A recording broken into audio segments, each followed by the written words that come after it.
So the origin story of VaynerSports, whose idea was it at the very beginning? So, I mean, I grew up wanting to be a sports agent. That was on my radar. Whether it was sports agent or general manager, like the concept of business and sports colliding was always of interest to me. I got off track based on opportunity. I'm an entrepreneur first and foremost, and having a father and a brother as entrepreneurs, setting an example. And Gary and I saw the opportunity with social media and connecting brands to platforms and technology. And so that took me off track, so to speak, for my 20s, but not in a bad way. I loved my experience of building that company with Gary, and it was very successful and continues to do so.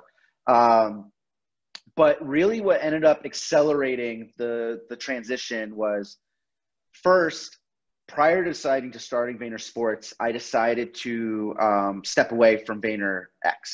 And so one, just having the freedom to jump into a new career was an important step. And so leaving the world of advertising. Also, we concluded our venture capital fund and decided not to raise our second fund. Even though we started raising that second fund, we put a stop to it. And then it was important to me to take some time off. I was somebody who always knew what was next. I knew where I was going to college early. I knew VaynerMedia was my plan before I even graduated college. And so it was important to me to be like, you know what? On your last day from VaynerX, priority one is to not know what's next. Take some time, breathe a little bit. You've afforded yourself that opportunity. And so I did that.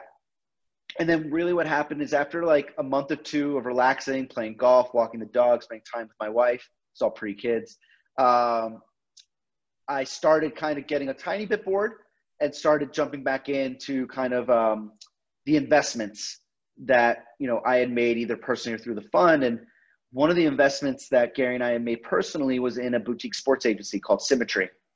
And it was started by two guys, Brian and Mook.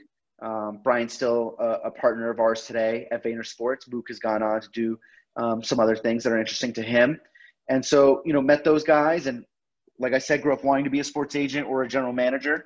And football was our biggest and is our biggest passion as far as sport from an entertainment perspective. And so they had a small boutique practice representing a few football players, and Gary and I invested. And I found a few months into my sabbatical that I was checking in with those guys more often than other companies that I had much bigger financial interest in and much bigger upside in. And that told me something. That told me that, listen, this is a genuine passion. And I wanted to make sure whatever the next step in my career was, I wanted to be something that I was convinced I could sink my teeth into and commit to a long haul on.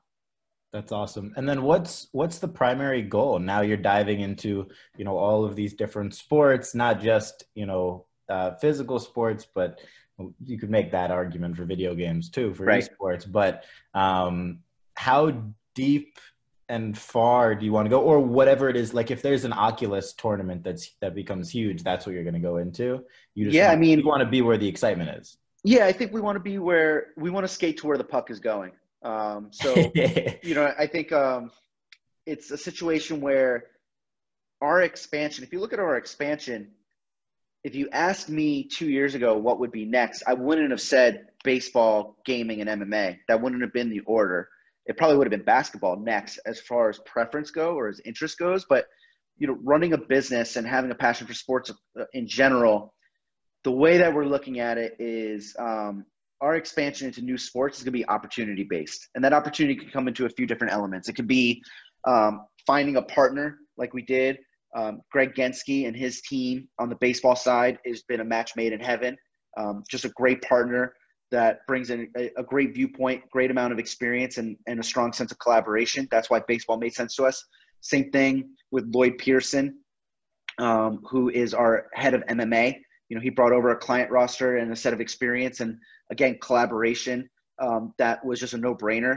MMA was not in my top 10, but Lloyd and his practice and the opportunity that he showed me is what made it make sense for us. And then with gaming, same thing.